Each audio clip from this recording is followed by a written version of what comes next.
प्यारे बहनों और भाइयों, मेरा नमस्कार स्वीकारो। देखिए, आज हम आपके लिए बता रहे हैं वेदांत के अनुसार कि धर्म क्या है। तो देखिए, मन जो है बाहर की ओर भागा जा रहा है और भागता भी है,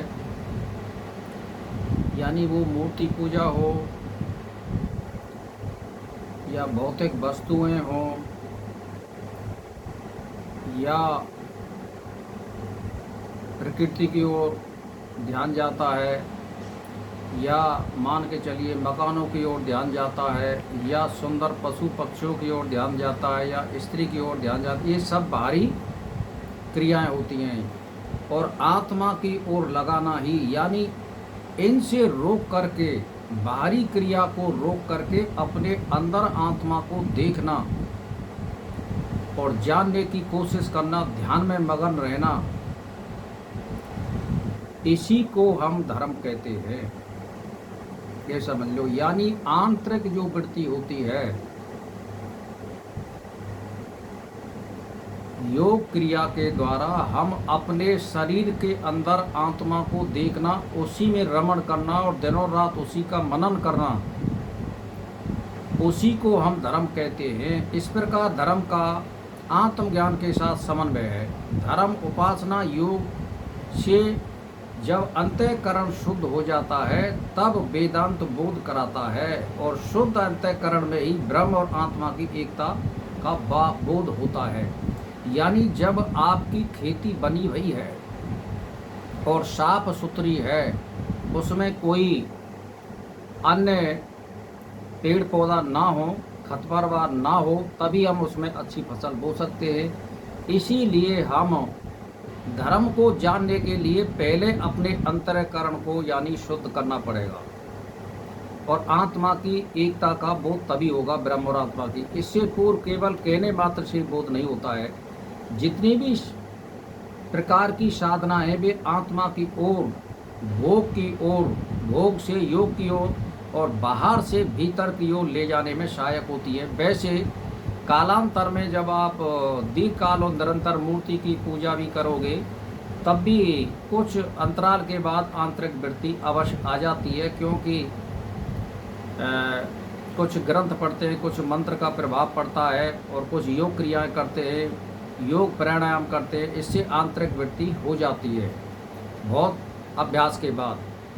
अब इसमें क्या है कि योग क्रिया से विस्तार को रोकता है, आप समझ लीजिए। यानी जितनी भी क्रियाएं होती हैं ये धर्म की, चाहे वो कोई सी है, बाहर से अंदर की ओर ले जाती है सभी। चाहे कोई मंत्र का जाप कर ले, चाहे हनुमान चालीसा का कर ले, चाहे राम का कर ले, कृष्ण का कर ले, गायत्री का कर ले, यानी एंड में तो ये सब अंदर की ओर ही ले जाती है। यानी धर्म क्रिया के विस्तार को रोकती है। यानी अब क्या है, जब आप अंदर परमात्मा को रोक रहे हैं तो बाहरी क्रिया पर रोक लगती है, उनकी ओर मन नहीं जाता है। आप ध्यान दे लीजिए। तो अब जब आप बाहर से भीतर की ओर ले जाने में ये सहायक होती है, धर्म के विस्तार को ये क्रियाएं रोकती है, उपासना वासना के विस्तार को रोकती है, और योग मन की चंचलता के विस्तार को रोकता है। शांख पर वैराग को स्थिर करता है। सारे साधन अतः एक ही जगह पहुंच जाते हैं। मन प्रियता के आधार पर चलता है, जो अच्छा लगा सो कर लिया, यह बाल बुद्धि है। इससे मन को रोकने की शक्ति हमें नहीं रह जाती है। यह बिना ब्रेक की गाड़ी है, चाहे जहाँ चली जाती है, और इससे फिर एक्सीडेंट ही होते हैं, दुर्घटना भी होती है, खुद भी मर सकता है। तो मेरा कहने का मतलब यह है कि सिर चढ़े नौकर जैसा हो जाता है, आप उसके पराधीन हो जाते हैं। धर्म अपने कर्म, भोग और संग्रह में रोक लगाता है। यानी जैसे मान के चलिए, कहीं वह वस्तु पर रोक लगाता है तो कहीं ये खाने पर रोक लगाता है, कहीं मत खाओ, कहीं स्थान के आधार पर रोक लगाता है, कहीं मंदिर के नाम पर रोक लगाता है, कहीं तीर्थ के नाम पर रोक लगाता है, कहीं काल के आधार पर रोक लगाता है, कहीं व्रत के आधार पर रोक लगाता है। जैसे 11 या सोमवार का है, बृहस्पति का व्रत करना, ये नहीं खाना, वो नहीं खाना। कहीं वर्ण के आधार पर रोक लगाई जाती है, जैसे ब्राह्मण को ये नहीं करना चाहिए, ये नहीं खाना चाहिए। कहीं आश्रम के आधार पर रोक लगाई जाती है, जैसे सन्यासी को ये नहीं करना चाहिए, ये नहीं खाना चाहिए। धर्म के उन्मुक्त वासना को रोकता है। सब स्त्रियों को गंदी निगाह से मत देखो, एक से विवाह कर लो। गाली देना हो तो होली पर दे लो, जुआ खेलना है तो दीपावली पर खेल लो। ये मन की गंदगी की सफाई है। मन बाहर से रुकेगा तो भीतर मुड़ेगा। और धर्म के बाद उपासना, जिससे वृत्ति का एकाग्रता होती है।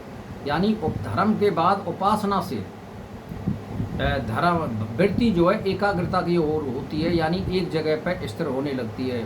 उपासना के बाद योग है, जिससे विक्षेप निवृत्त होता है, यानी आपके अंतःकरण में जो विक्षेप होते हैं वो दूर होते हैं। मन शुद्ध होता है, अंतःकरण शुद्ध होता है, ब्रह्म और आत्मा की एकता का बोध होता है। यही साधना का क्रम है, आप जान लो। तो मेरा कहने का मतलब यह है, अप्राय वस्तु की प्राप्ति कर्म से होती है, प्राय वस्तु की ज्ञान से, और प्रवृत्ति और निवृत्ति दोनों ही कर्म हैं। हाथ को हिलाना या रोकना दोनों ही कर्म हैं, क्योंकि ये सब कर्ता के अधीन है। विवाह और संन्यास दोनों ही कर्म हैं। मोक्ष कर्म से पैदा नहीं होता है, ज्ञान से भी नहीं होता है, और ज्ञान से भ्रांति की निवृत्ति होती है। अविद्या की निवृत्ति के बाद जो रह जाता है वही हम हैं, और हम जहाँ हैं वही मुक्त है। कहने का मेरा मतलब यह है, उपासना विधि साध्य है, भक्ति प्रेम साध्य है, और भक्ति में मुक्ति अपने पुरुषार्थ से नहीं मिलती है, भगवान की कृपा से मिलती है। तो भाई और बहनों, ये समझ लीजिए और जान लीजिए, और अपने को जान गए तो सब पा लिया, और अपने को नहीं जाने तो कुछ नहीं। कुल मिला अपने को नहीं जाना तो कुछ नहीं जाना, कुल मिला करके बात ये है। तो ये धर्म की व्याख्या है।